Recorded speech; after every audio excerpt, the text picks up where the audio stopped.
Good day, folks. This is Greg Judy in Alberta, Canada. We're at a beautiful little Pioneer Museum, and just some neat buildings in the background. We're going to show you this little, it's a sleigh. It's got two little seats in it. I got to show you this. This is pretty cool. It's actually got a little stove in it. So if you're in Alberta in the wintertime, it's 22 below zero.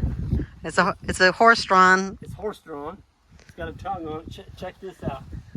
So here's where the rains. Here's where the rains came through. This is your stovepipe.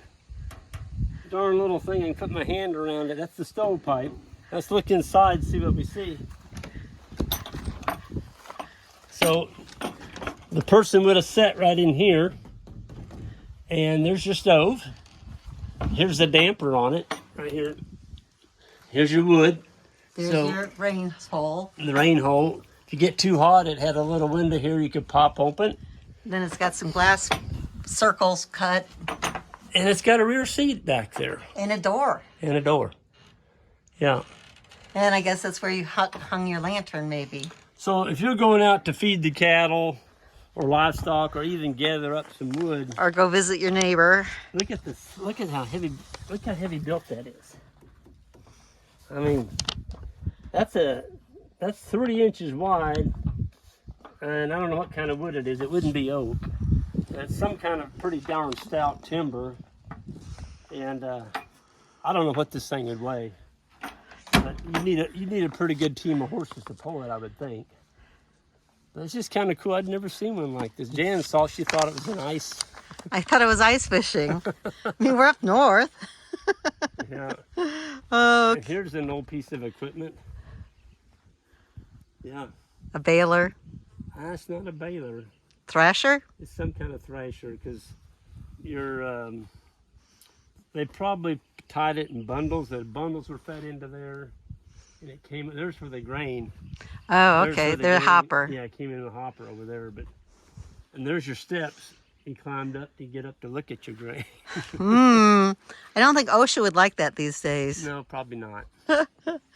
So you had some questions. Yeah, we're just kind of getting caught up on this, and we're at this nice little village, and we're gonna do different backdrops and give a little history of what we're seeing up here. Okay, the question here is, where we live, we get 4 foot of snow. If you were in a harsh winter area, where would you start with trying to solve winter paddocks with high hay problem? Yeah, so if you're living where there's 4 foot of snow and you're going to winter cattle in that area, you don't want to be hauling hay around, first of all. So in the late fall or early fall, heck, even midsummer, I would get all my bales placed right where you're going to feed them at. And then I would do exactly what Neil Dennis did up here in Canada. So Neil would put his bales 50 foot apart. And I asked him, I said, well, why are you placing them 50 foot apart? And he put them in rows. So there was a windrow after windrow. There was one field there, I think he had like 600 bales in it. And he ran a hot wire all the way down the front of those bales so the cattle could only get to one row at a time. And he was wintering quite a few cows that way, and it was deep snow. And I asked him, I said, why did you put them 50 foot apart? He goes, well, I found out that was the distance that a deer couldn't jump from bale to bale to bale.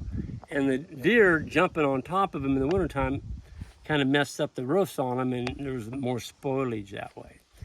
So anyway, that's what I would do. I would do bale grazing. You can't unroll a bale in 4 foot of snow. I would get the bales placed, turn the cattle in, and Gabe Brown in Bismarck, North Dakota, he turns them out on stockpile, deep snow, 40 below zero. He's got a picture of the cows. You can't really see them out there in the blizzard. No water. Those cows were getting no water because there was enough snow, and the cows ate that cocktail. Is a cover crop, a different species of cover crop is buried in snow. They're out there eating that. They were getting enough moisture by grazing that method. So if you're gonna winter them, you have to have a pretty darn good stockpile of cover crops. I mean, good. Or get your bales placed out there. And Neil Dennis called that his deep massage method. So he would use the cows to massage that litter and the manure, and he said he didn't move them until the cows had the hay cleaned up. When they cleaned it up, he'd give them another row of it.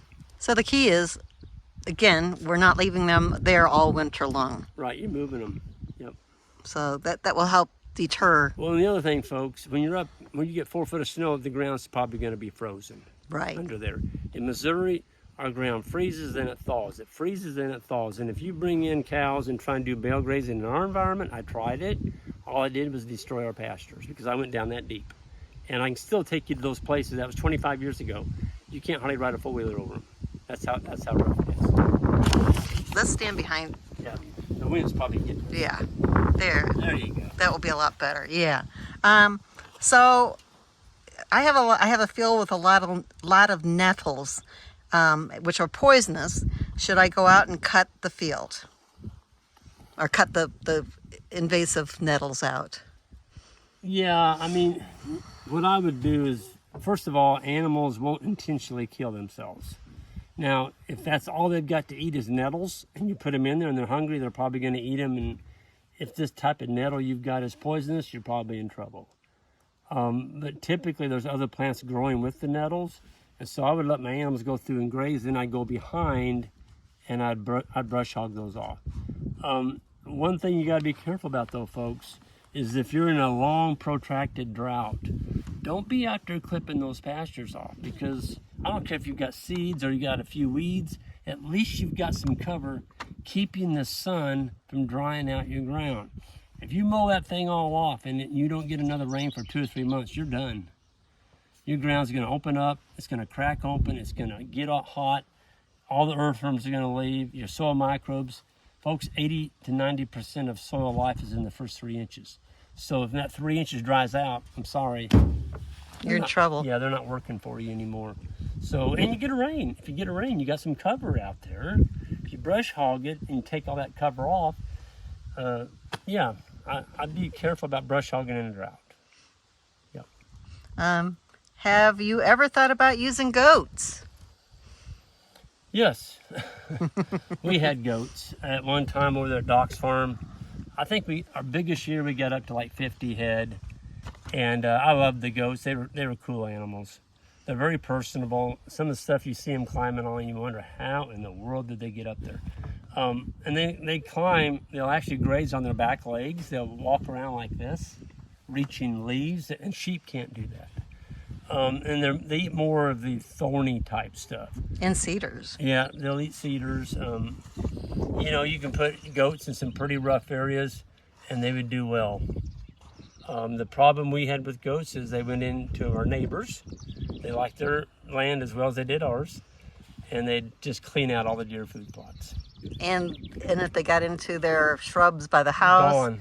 And we had a pretty good hot wire too. Well, you couldn't hold them. Right. Once they get used to going, they just go. Yeah. Yeah. You got to have a really good fence to hold the goat. And the old saying is, if you can take a bucket of water and throw it through a fence, it won't hold a goat. I think that's a little overkill, but you get the point. But you know, so we thought we were going to get 300 to 500 head of goats, and that was our goal. And then we suddenly found our sheep. Yep, the hair sheep are a lot easier, just a ton easier. They're easier to keep in. They're easier to keep parasite resistant. They're just about as good a market for sheep as there is goats. Yeah, they're better mothers. They're a whole lot better mothers. And if a goat gets wet in, late winter, you get a rainstorm, and then it gets down to 0 that night, you're going to have a bunch of sick goats if they can't get in a barn somewhere and dry off. Sheep, they got a fleece on them. They can take the cold rain, and they don't need a barn to get into. They'll be fine. But not a goat, you better be careful. Yeah, yeah. How do you find good quality cattle? Just come to Green Pastures Farm. No, I'm just kidding. No, go to somebody that's raising them the way you want to raise them, and make sure you buy animals that are docile. They're not going to hurt you. They're not going to run off. You walk into that pasture animal, they shouldn't run off from you. They should be hot wire broke. They shouldn't have been fed any grain. They need to be slick haired. They should slick off that winter hair coat. They shouldn't have a lot of leg underneath them. They got a leg that you can hold the newspaper open, shove underneath their belly and read it, you got too much leg on your animals. Yeah, they need to be raised in a calf every year. It's Yeah. it's kind of like what we tell people when they go to the farmers market, when you're buying your vegetables and things like that. Know your farmer. Yeah. Again, it's the same thing here, folks. Well, unfortunately, here's the problem. There's not a lot of them out there. There's Right. not a lot of good grass genetic animals out there. I heard a PhD. He's got his PhD in beef. I just listened to him the other night, and he's like, you know, he hated to say it, but he said it. He said, you know, 95% of the nation's beef herd cannot make it without supplement. In other words, unless we get the supplement bag out and feed them, they can't make it through the winter. And that's ridiculous. We've taken a beef animal and converted it into a granivore, and it was a herbivore. It's because we got them too darn big. Well, and then That's what it is. we've taken all these thousands, millions of acres to grow corn. Yeah, let's not go down that Let's road. not go down, but That's a it's just whole nother it's just the talk. food, just putting a little bug in your ear Yeah. idea to think about. But Yeah, go find someone that's got the right size animals, and those are going to be in that 950 to 1,100 pound range, and see if you can get some heifers from them, or older, or get a good grass genetic bull and breed up. So or breed down, Well, yeah, I'm breed up in percentage. right? So you start out with, let's say, a pure black Angus cow, and each time, so first time you breed it, you got 50% of that good bull. The next time you breed him back to his daughter, now you got 3/4 or whatever. Right, and go to the farm. You know, like Greg Well, yeah, said, walk out there, absolutely. check it out. Yep. Yeah. So with that, folks, I'm going to go ahead and wrap this up. We've got to get to our hotel and get checked in. We got a grazing conference tomorrow, and we're up here by Grand Prairie in Alberta. Beautiful area, Jen. I've enjoyed our time up here. Just what little bit we've been here yet, but we got a lot to go yet, and we're looking forward to meeting Canadians. We always enjoy our time up here, folks. Y'all have a good one, and we'll see you next time. Hit that subscribe button on the way out. Thank you.